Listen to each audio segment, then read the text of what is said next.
Hey, what's going on, guys? We're here to give you a quick pregame show as with my buddy Dave, because we both have, shirts on, unlike Paredes did against Sporting, even though allegedly he gave it to a fan. Well, it's okay. I allegedly gave my shirt to Peepo as well. But anyways, guys, we're here to do some quick Sassuolo pregame, talk a little bit, some quick stats and some news, but Dave's got some quick historical data on Sassuolo. Yeah, so excited. Big game away at the Mapai Stadium. But the records are looking good. We are 14-3-2 against Sassuolo historically. Juve is the team which Sassuolo has lost the most matches against in Serie A. This is a theme that we keep on going with every week, so I like this. So yes, Sassuolo, we beat them a lot as well. They've also conceded the most against us, 47 times. And Sassuolo have only won one of their 9 home games against Juventus in Serie A, and that goes back to October 2015. So away from home, doesn't matter. I think we're looking good so far. And that being said, Juventus have won 5 of their last 6 Serie A away games against Sassuolo. And they have remained unbeaten and always scored at least 2 goals. That's Bam. Really interesting. Those are some good stats. Yeah. That's some juicy stats. Unlike Inter with Monza today. So Milan and Napoli tie today. Inter lose, Lazio wins. So in case you didn't catch that, there you go. The table remains tight. And remember, we might get those 15 points back as well. Some news there. The appeals going through. We'll see. If we win this, we stay ahead of Lazio if we get those points back. So definitely still one of these must-win matches. Yeah, and definitely with the Curva Sud also. The ban has been repealed. Right. So we are back and rolling against Napoli, and hopefully, we'll slap some Neapolitans out of the Turin area, because let's just say these guys have been struggling to score goals for the last couple of weeks. So, we got some fortunate stuff coming, and who knows? Did you hear the Napoli fans? Sorry, since we're talking about them, yeah. They tried to sue UEFA over the Champions League match. 150 million euros. Yeah, because of refereeing decisions. Look, if anything, guys, the funny backstory about that was apparently VAR was not working in the San Siro for that match. Not a surprise. Sure. Yeah, whatever. Which was interesting, and because the funny thing is Napoli would have been awarded, or not Napoli, Milan would have been awarded a penalty, and they would have gone up 2-0. So you would have had a bigger L. Anyway, screw those guys. Yeah. Let's talk about our guys. So, Dave, Allegri's press conference. Anything juicy come out of that? Yeah, I had a few things to talk about. So I'll just give a couple quotes for it to be exact. Sassuolo is a technically strong team and is currently enjoying a good run of form, which they are actually. They lost in Verona but played well. These will be 15 very important days for us to determine our future. Tomorrow we will have to win because yesterday, Lazio won over Spezia, overtook us in the standings linked to results on the pitch. Minus 15, of course. As I've always said, we have to take it one step at a time. This is a beautiful, important moment of the season, but we will have to grit our teeth even more and be united. Unity. Of course, you got the t-shirt there in the back. I almost wore that too today. Yeah, Unity. Yeah, and maybe there might be a cool video on that coming out soon. So yes. All right, let's move into team selection. So Keane will probably not be available because he suffered a problem with his flexor in Friday's training session. So this just popped up recently. DeCilio is also a doubt, but we will be able to count on several next-gen players who will travel with us.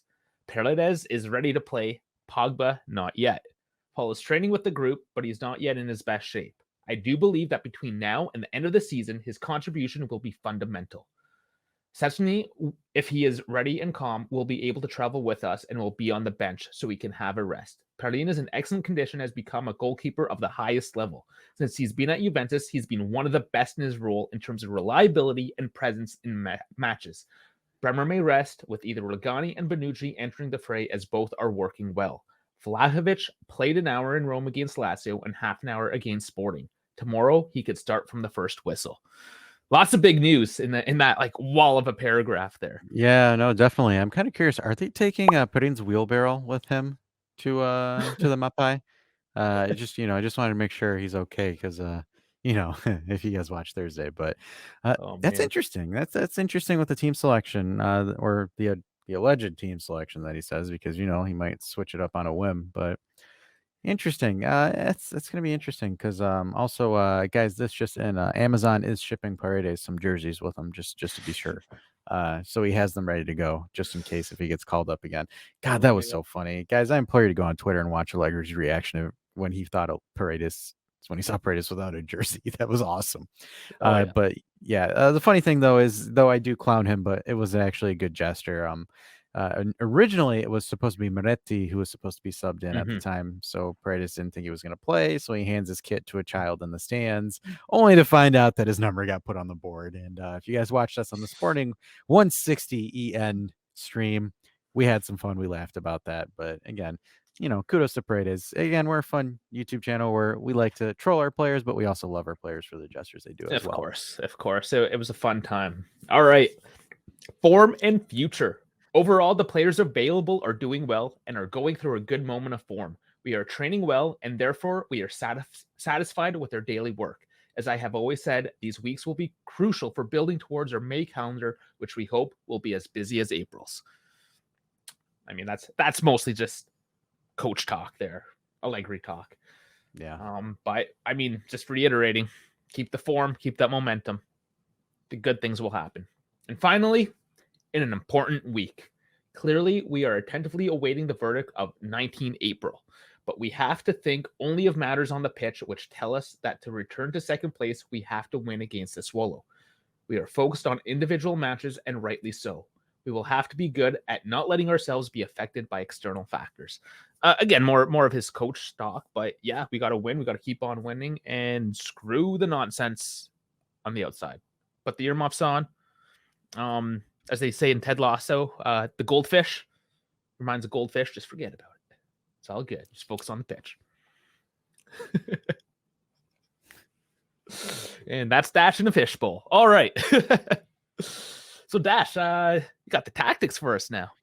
I do. So Alessio Dionisi, or otherwise known as the Giant Killer this season in Serie A, with his Sassuolo side, who has gone into absolute romp some of the top teams. Notable a 5-0, 5-1, 5-0 win against Milan recently. But it's interesting, Sassuolo, because, everybody talks about Roberto Di Zerbi and how he is at Brighton and such, and how he kind of puts Sassuolo on the map with their style. Dionisi kind of follows a quite the similar approach to it. Runs a 4-3-3 with Sassuolo. High pressing, high tempo kind of side, but again, prone to conceding a lot because of that side. So this game is, and I said this a couple of weeks ago, I think this game is kind of like a Sporting Part 2 for Juventus, where they're similar to the way that Sporting play. They're really annoying. They don't let you settle in. They don't let you get your game going. But also, again, they're moderately inconsistent. So, like, for example, you have a patch of good form where they beat Milan, they beat Atalanta, then they drew to Udinese, then they lost to Napoli. Uh, and then a lot of people say that, again, high press, high scoring, but they scrape a 1-0 win against Lecce, and then a 3-2 win against Cremonese, and then this one was nuts, a 4-3 shootout against Roma, but Roma did have a red card that match as well, and then a draw against Torino. So consistently inconsistent is the best way to really talk about Sassuolo. But their top scorer, Armad Loriente, with 7 goals, and also their top assist provider as well with 6. Domenico Berardi is a notable exit for this match. Domenico will not be playing against Juventus, and folks can put their tinfoil hats on and say that allegedly this is a funny tinfoil hat theory. For some reason, Berardi plays well. Oh, here we go. They'll say Berardi always plays well against AC Milan and Inter and Lazio and Roma and all of them, but never plays against Juventus. He's magically hurt. So I'm just feeling some speculation there for you guys. Thanks, Dave. No problem. Anytime. Take it off But now. yes, you can. Okay. But it is a huge loss for them to not have Domenico Berardi, because again, he is essentially one of their better players, if not their best player on the squad, because he's right there behind Lorente with the goals and assists provided and created. So overall, looking at from the team statistic, pretty decent goal per match rating. They're 10th, which isn't too bad. Pretty much dead even per se. Their goals conceded is not good. They're at 1.5, so they're usually conceding a goal and a half, or at least 2 goals every other match per se. So kind of falls in line with Dave's stat when he's talking about us always scoring 2 goals when we play them. But again, clean sheets, middle of the table with 8. Average possession, middle of the table with 49. So surprisingly, they're not known for being a high possessive team. The one thing, though, they are dangerous is in the counter, because any team that runs a 4-3-3 is exceptionally dangerous when they do a counter attack. But overall, Sassuolo is a middle of the road team. Again, not really threatening for Europe, but not really threatening for relegation. These are always the teams that are the most dangerous right now. Sassuolo, Bologna. So Juve is going to have to keep their wits on end on this one, just because, again, they run that same style that Sporting does, counterattack or press. So Juve's just got to do a really good job of playing composed and not making mistakes out of the back, which, seeing how our defenders are playing right now, they're playing quite well with Bonucci coming back. We'll see with Gazzi continuing his run of form. Looking at it from a lineup perspective, I think the lineup tomorrow is going to be quite interesting. My hypothetical prediction is, again, starting in, again, Tech. We're glad that you're safe and healthy. Tech is good, and all the tests went through, so perfectly fine. Nothing to worry about there. Again, Dave saying that Bremer might get rested tomorrow if he is getting rested tomorrow. So you're probably going to see a backline of Bonucci, Danilo, and Gatti. Gatti, again, looking to continue his form. Quadrado starting as the right wing back with Fagioli, Locatelli, and Rabiot as your midfield 3. This one I want to talk about, and this might be interesting, and I want you guys in the comments to say Kostic or Illing Jr. I know some folks want to see Illing Jr. as a rotational piece. A lot of people are saying that Kostic is a little bit gassed, and I do agree with that. He has been looking a little bit tired and needs to sit for a little bit. But we'll see. We'll see what the Mister decides. And then up top, I think we're going to probably see Vlahovic and Milik as a striking tandem up top. So going to be quite the interesting lineup. Moving on to Sassuolo, guys, just so you kind of know, Llorente is going to be starting as their left wing. Pinamonte, a former Inter youth product, starting as their number 9.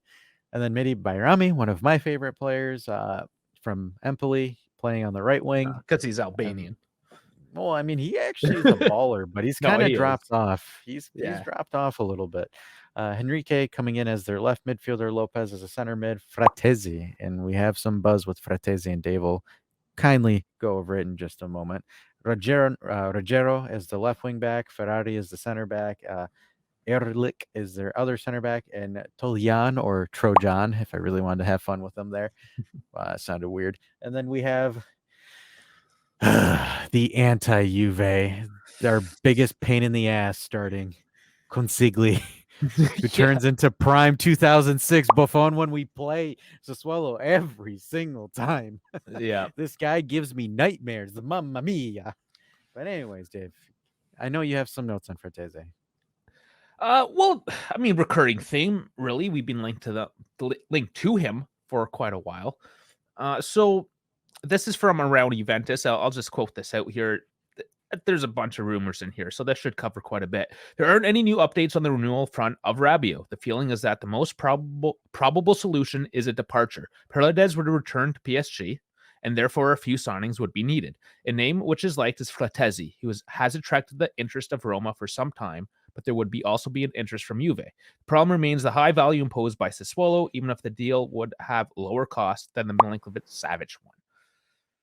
Vlahovic has a lot of suitors in the Mercato, and it would all depend on the received offers. Chelsea and Bayern Munich have been added to the list. As for Milik, the Bianconeri club will have no doubt in exercising the right to redeem him from Olympique Marseille at 7 million. So that's like all the transfer rumors, bam, all in one. There you go. Yeah. And actually, we have one breaking news. This is courtesy from Opta. Just Juve's Telegram group. Just ping me as you were talking there, Dash, a couple minutes ago. Rabiot could soon enter the history of Juventus. If he scores another goal, he would reach 9 without penalties in the league.